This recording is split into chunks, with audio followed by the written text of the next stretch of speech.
What is up, guys? Welcome to Just Offside, the weekly MLS show where we take your comments and talk about them. My name's Alan. My name's Louie. And let's jump right into it. This week's first comment comes from The GOAT, who said, Houston Dynamo will win CONCACAF, dominate FIFA Club World Cup, and beat Juventus in the final. LMAO. But love this show. Watch it every week. Keep it up. So first of all, The GOAT, thank you very much for your comments. Keep posting every week. We really appreciate it. And Louie, it's kind of just The GOAT making a little bit of a joke. I don't think anyone... Pretty big joke.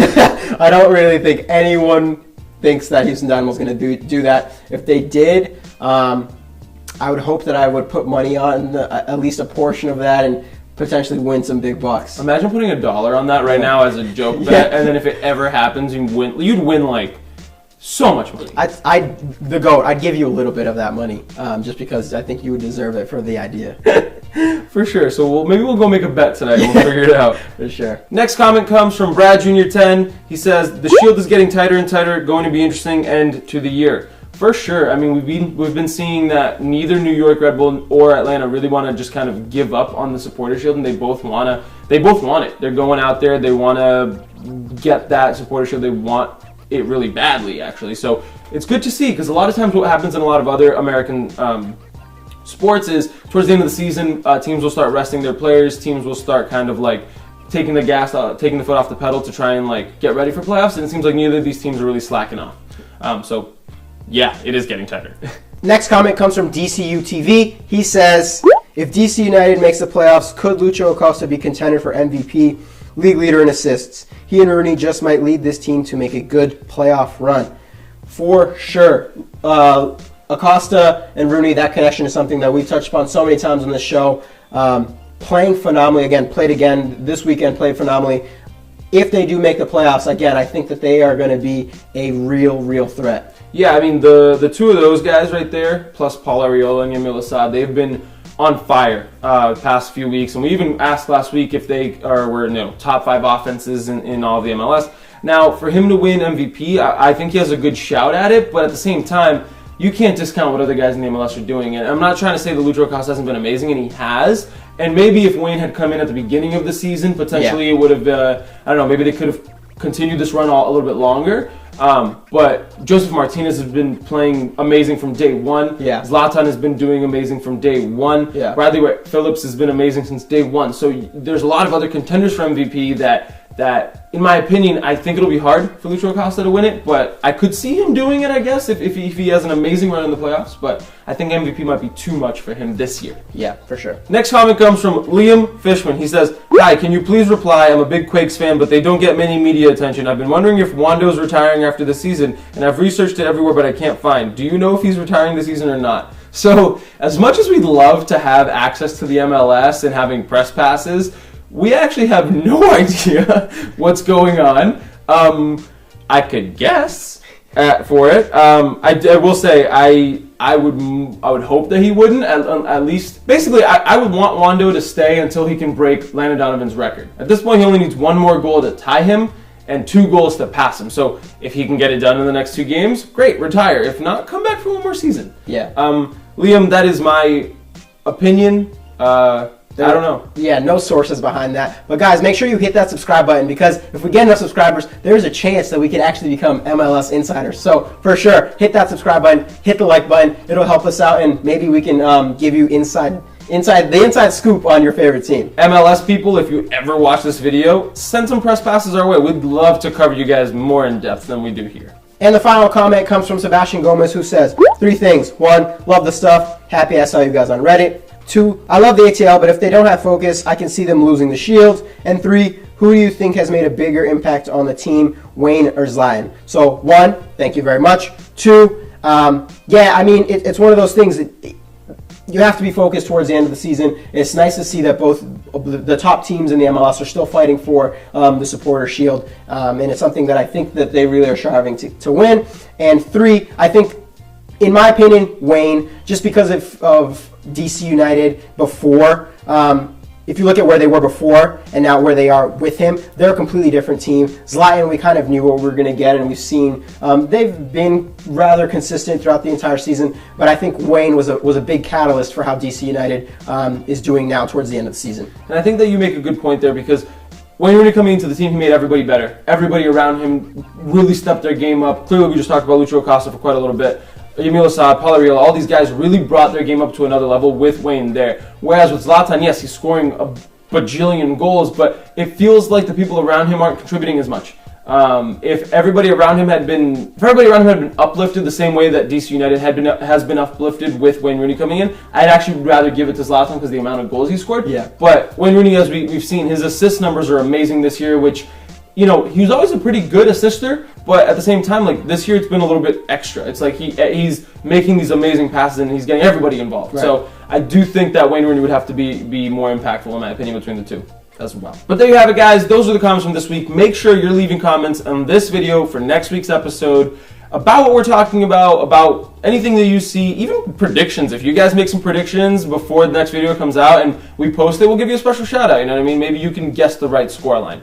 So make sure you're leaving those comments in the comments below, and make sure you hit the subscribe and the like button. All right, Louis, let's get into covering the first game. Montreal versus Columbus Crew, a huge game in terms of teams fighting for that playoff push. Montreal, one of those teams on the cusp fighting, got a huge win, 3-0 over the Columbus Crew, and what I think was a pretty big statement win for them as we get towards the end of the season. Just exciting football, and we kind of have been talking about how they're hot and cold. It really seems like they're going to be going into the playoffs playing pretty hot. This is a Columbus team that we've talked about a lot recently, where they've been a little underrated. They've been flying under the radar despite some very good performances from them. And so for Montreal at home to essentially, they've seen the pressure that DC's been kind of putting on them for that last playoff spot all season long, essentially. And for them to go at home with a good Columbus team visiting them and to beat them 3-0 on some actually pretty good play overall. Yeah. It was good. It was, like you said, a statement win, and it showed that Montreal isn't going to give up that last spot easily, and they're going to fight to the teeth to keep it. So, Louis, this is really setting up to be a really important kind of final 2 weeks in the MLS. These teams that are on the cusp, they're so close that it seems like it's going to be decided on the last day of the year for sure. Yeah, for sure. It's going to be an amazing last couple weeks. We've been kind of going around in circles with this question for the past couple weeks, but between DC United and Montreal, who do you think is going to take that last MLS playoff spot in the East? Let us know in the comments below. Speaking of DC United, they actually kept the pressure on Montreal as well with a 2-1 win over Chicago Fire. Wayne Rooney scored both the goals, one off of a rebound and one off of a pretty good penalty. But it was another good win for DC, and like I said, it kept the pressure on Montreal. Yeah, DC United needed it, especially seeing that Montreal result happen. Again, going to be down to the wire. If it's going to be up to who can keep the performances up for these last 2 games. Yeah, and guys who watch the show every week, how bored are you getting of us talking about DC United? I feel like every episode we've been harping on Wayne Rooney and Lucho Acosta and DC United. Of course, with good reason, but how bored are you of listening to us talk about DC United? All right, guys, let's talk San Jose, New York Red Bulls. A game that didn't really have any impact for San Jose per se, but New York Red Bulls, again, one of those teams fighting for the Supporter Shield. A good win, 3-1 for New York Red Bull. What are your thoughts on the game, Lee? Some of the highlights of this game were Chris Wondolowski scoring another goal, bringing them just 1 goal away from Landon Donovan's record. And like we said at the beginning, if he can break that record this year, that's awesome, and hopefully he does, because Chris Wondolowski's actually been genuinely class throughout his whole career in the MLS. And then Bradley Wright-Phillips, man, scores 20 goals this season, and he is the first player in the history of the MLS to score 20 goals in 3 consecutive seasons. So that's just phenomenal. Bradley Wright-Phillips, man, hats off to you, because my God, that's incredible. 20 goals in 3 seasons in a row, that's very good. Yeah, he's been Mr. Consistent for the Red Bulls, and the goal he scored in this game was pretty phenomenal as well. Kind of tight angle, gets it past the keeper.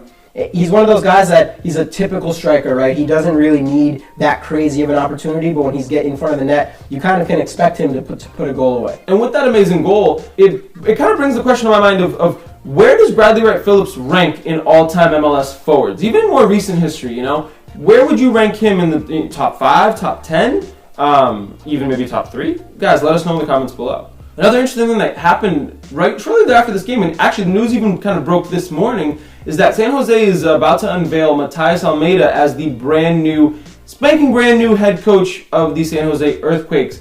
This guy was the former manager of Chivas Guadalajara and has been touted as a pretty good manager. So, San Jose fans, is this the guy to turn your fortunes around? What are you expecting from him next season? I know the news just broke this morning, but what do you think of this signing for him as that new head coach? But moving along to that other top dog in the East, Atlanta United. They played the Revs. there's not much to say. They steamrolled the Revs. The Revs didn't look good at all. The Revs did get a consolation goal towards the end of the game, but at that point the game was already won and it was over.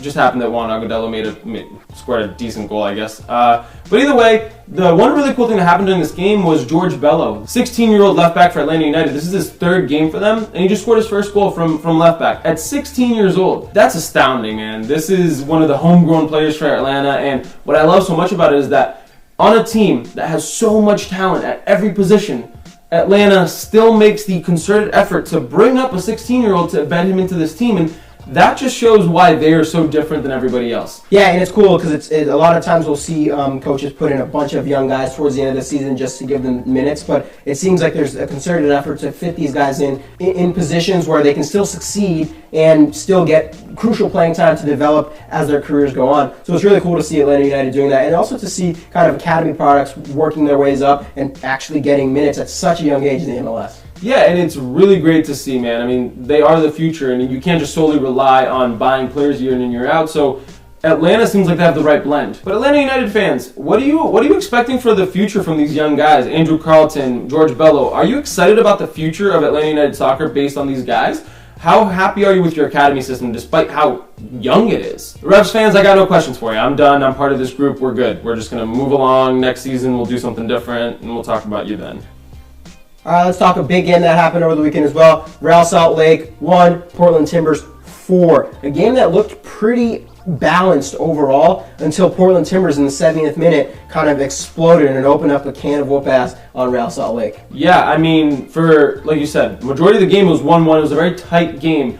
The goal that Savarino scored off of a beautiful layoff from Joao Plata was a beautiful goal, and Savarino just hit a beautiful curler, phenomenal goal, and the game looked very balanced, both sides attacking very well.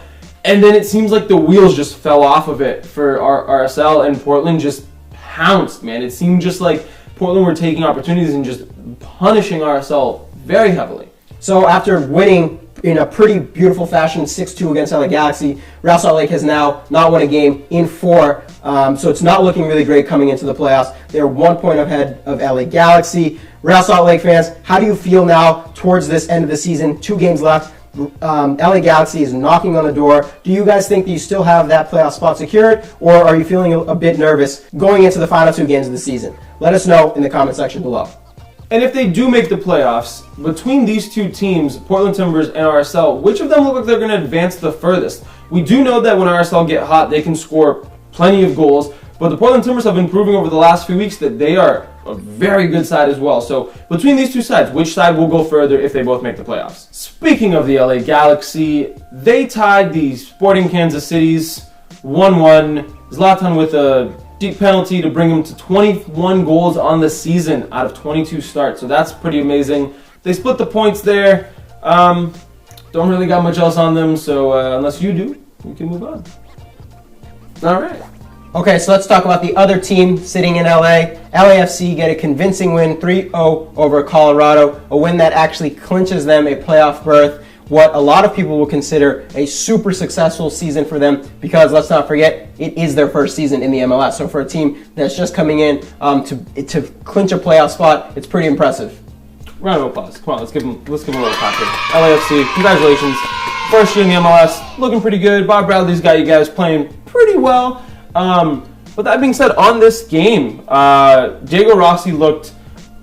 Give me a second here. Diego Rossi looked both amazing and awful. He had these amazing runs, was finding himself in awesome space, making phenomenal plays all around. But that final ball, that kick into the back of the net, he seemed to just be lacking. He was getting... In all honesty, I think he could have had his own hat trick of goals that he just couldn't... He just missed. So it's actually kind of... I do think it's still a good thing. He's getting himself in the right positions and he looks sharp. It's just a matter of getting that final little thing just toned down so that he can make sure he's scoring on those chances. And then Lee Win actually had an amazing run, basically starting in front of his own defense and brought it all the way up to lay it off for Amanda Diamante's phenomenal first goal. that was a great run from him, and he just buried that, following it up shortly thereafter with a second. But LAFC looked good, man. They looked really good. Yeah, obviously playing a pretty weak Colorado, but yeah, I mean, especially coming into the playoffs, you'll kind of take wins however you can get them. It doesn't really matter. It'll be a great confidence booster for them going into the playoffs, feeling comfortable with themselves, and hopefully they can make a pretty big push. So let us know, guys, how far can LAFC go in the MLS playoffs this year? Can they make it to an MLS Cup in their first year? How amazing would that be?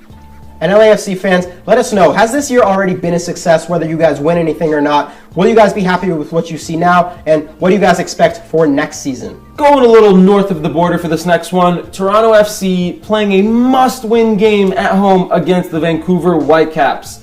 Toronto, the only chance they had of making the playoffs this year was to win all of their remaining games, and unfortunately for them, that did not happen. Yeah, their dream of potentially making a Cinderella run into the playoffs is dead. With that, hopefully a new rebuild coming into next season. They can start focusing on how to fix this team, because we've seen they're champions, right? They still hold that MLS Cup. It'll be interesting to see what kind of steps they take to try to fix their squad, rebuild, and come in next season a little bit better. Yeah, because their roster is the most expensive roster in the MLS. They have so many players on there that they're paying a lot of money to, and it's that thing, right? This is such an underperforming team, and where do you go from here? Do you strip it down? Do you start back at zero? Do you... Toronto FC fans, let us know. What does your team need to do? Do you need to tear everything down and build up from the ground up? Or is it just a matter of maybe, I don't know, getting into the locker room and kicking everybody's ass and being like, hey guys, the hell? We were record-breaking MLS champs last year. What happened this year? Let us know in the comments below. Fun story about Toronto FC, and actually Josie Altidore. I don't think I've ever said this on this show in particular, but my cousin used to play youth soccer with Josie Altidore in Florida. Oh, wow. Josie Altidore's from Boca. My cousin lives in Boca. And he would tell me that, my cousin used to play center back, and Josie was already massive human being, even at the age of, I think Josie was 16 and my cousin Marcelo was 14. And he's like, dude, I had to mark him, and it was like he literally had his way with me. The guy was just astounding. So that's my little sense here. I thought it'd be a cool story to share with you guys. Yeah, I can't imagine marking Josie Altidore at that age being any fun for any defender whatsoever. Not at all. Even now, I mean, the dude's still big. He's still a good defender. But imagine being like 14 and you're playing up an age group and you're like, oh man, I gotta cover that guy. Yeah. Yeah. So sucks to be my cousin. That must have not been fun for him. But hey, I got this cool story to tell. Yeah, for sure. And finally, we'll talk about Philadelphia Union versus Minnesota United. Philadelphia Union totally destroyed them 5-1. Philadelphia clinching a playoff spot with this victory, and in what fashion it was. Man, what a game. A ton of goals, and just it was as if it became a party for Philadelphia. Fafo Picault, after he scored that second one, the goal was beautiful, but what was even better than the goal was his dance. That dance, it was just so awesome. My favorite, it's in my notes, my favorite celebration in the MLS this year. So smooth. His hips do not lie. Fafa, I love it. I absolutely love it. It's like, what better way to celebrate a performance like that than by dancing? That was just, you put a cherry on top of the whole performance. Yeah, and especially after scoring a spectacular goal.